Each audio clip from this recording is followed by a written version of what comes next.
I have with me Shonali Bose. She's the director of a new film called Margarita Wit A Straw. This is a very interesting film because it deals with two topics that we rarely talk about.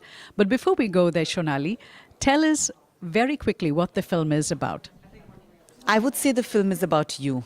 The film is about any person who is learning to love and accept themselves, and they go through that journey. It doesn't matter if you're Indian, if you're American, if you're a woman, if you're a man, if you're young, if you're old, if you're able-bodied, if you're disabled, if you're gay, if you're straight.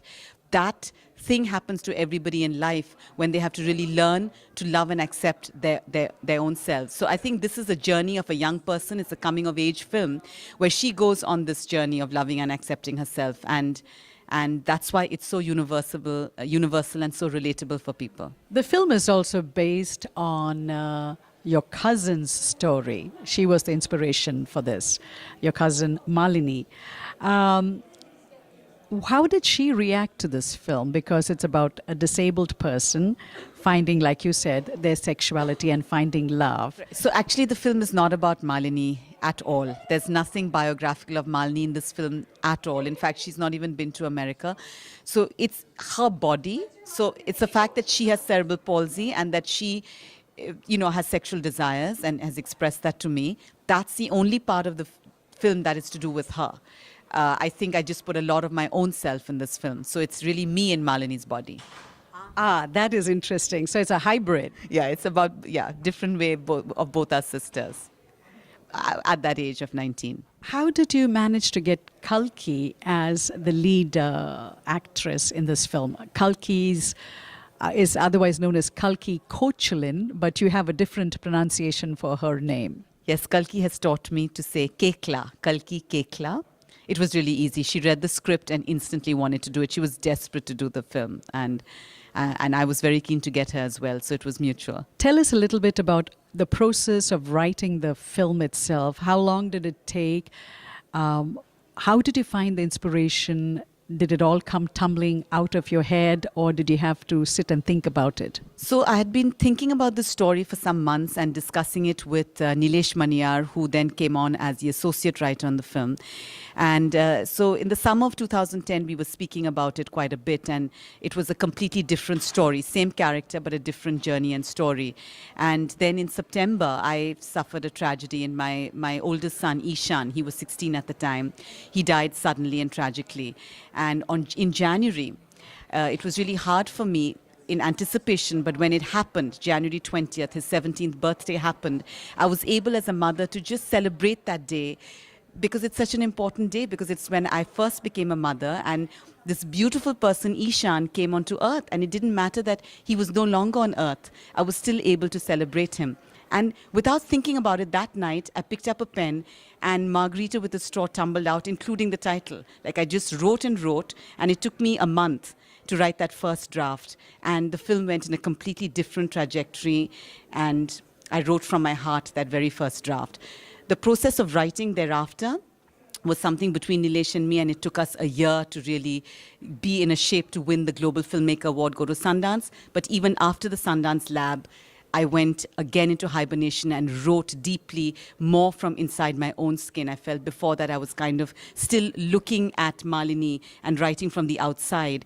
And the lab taught me that, you need to be in the skin of these characters, and you are not. And I realized I was not, because it was about Malini. And then I made it about me. And then it went to much deeper places. So is that the reason you had that scene where Kalki is in the creative writing class, and the lecturer there says, I'm going to give you parameters and you're going to write, and you have 10 minutes and you have to write in an honest way. Was that from your own personal experience?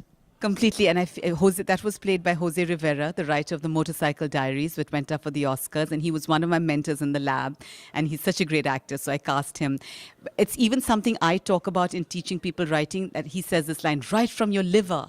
And I also always say that just write from the inside of you, and I realized that I hadn't done that with many drafts of Margarita, and then I started writing from my liver, and it really works when you write from your liver. So don't they have a word in Urdu or Hindustani, jigar ka tukda? Jigar ka tukra, and Ishan is my jigar ka tukra. So if once I was actually writing from that place of love and pain, from my jigar ka tukra, the piece of my liver, kaleje ka tukra, not jigar ka tukra, kaleje ka tukra, kaleje ka tukra. Yeah. Yes, kaleje ka tukra.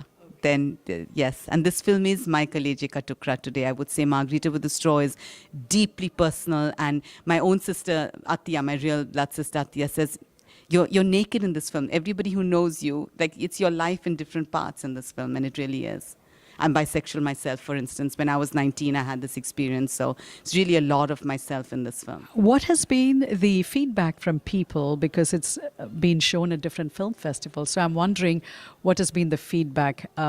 Has silence been one of the initial responses you have seen? So the very first screening, we finished the film just in time and walked the print into the Toronto Film Festival. So we were terrified. The opening world premiere was in an 800-seater theater. And firstly, the terror was like, there's nobody going to be there at our premiere.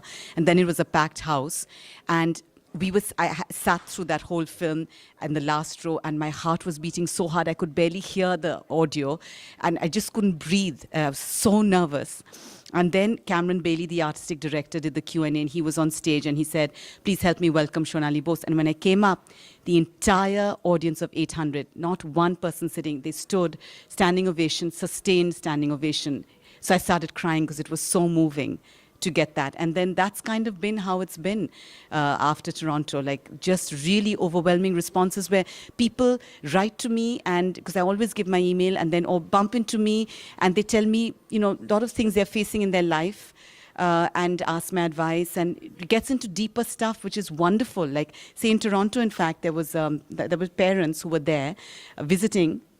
And they said that, their daughter had come out to them and they hadn't been able to accept her. And this film opened their eyes, and now they were going to have a different communication with their daughter. I loved that. Another South Asian man came and asked me that his son is autistic and is 24, and should he be trying to find a sexual partner for his son? And what was my advice? So we had this really interesting conversation about that. So that's really, really lovely to get this kind of response. The music in this film is very interesting. You've combined what is seen in India today.